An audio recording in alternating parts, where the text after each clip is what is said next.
La possibilité d'exercer un recours contre une décision à laquelle on n'adhère pas s'inscrit pleinement dans l'exercice des droits de la défense, qu'il s'agisse des intérêts de la personne condamnée ou, sous certaines réserves, de ceux de la victime. Par ailleurs, les voies de recours constituent une garantie essentielle contre les risques d'erreur. Elles ont donc un caractère d'ordre public et les parties au procès ne peuvent y renoncer à l'avance. On classe ordinairement les voies de recours en deux grandes catégories, les voies de recours ordinaires et les voies de recours extraordinaires. Voyons d'abord les voies de recours ordinaires. Elles sont ouvertes de plein droit aux justiciables. Elles permettent un réexamen du procès dans son intégralité. Deux voies de recours ordinaires sont susceptibles d'être utilisées, l'opposition et l'appel. L'opposition est une voie de rétractation qui concerne les jugements rendus par défaut, c'est-à-dire en l'absence du prévenu, le tribunal n'ayant pas la certitude que ce dernier ait été régulièrement convoqué par le tribunal correctionnel ou de police. Elle doit être exercée dans un délai de 10 jours à compter de la signification de la décision, c'est-à-dire du moment où la personne condamnée prend connaissance de l'existence de sa condamnation. L'opposition anéantit le jugement dans toutes ses dispositions. L'appel est une voie de réformation et d'annulation des jugements rendus par les tribunaux correctionnels et de police. Largement ouvert pour les délits, il est plus limité en matière de contravention et a tardivement été rendu possible pour les crimes. Les effets de l'appel sont complexes. Il est suspensif et dévolutif.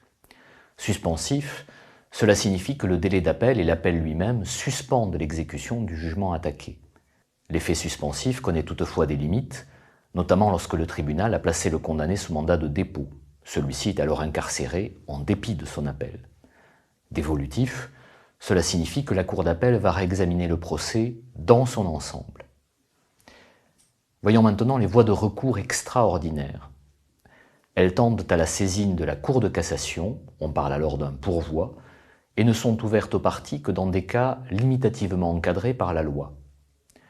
Le pourvoi dans l'intérêt des parties est ainsi soumis à l'exigence d'une violation de la loi, par exemple la méconnaissance des règles de publicité du procès ou une erreur dans l'analyse juridique des faits ayant donné lieu à condamnation.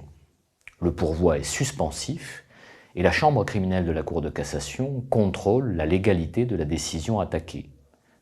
Si l'arrêt rendu par la Cour d'appel est cassé, la chambre criminelle renvoie la procédure devant une autre Cour d'appel pour qu'il soit statué à nouveau.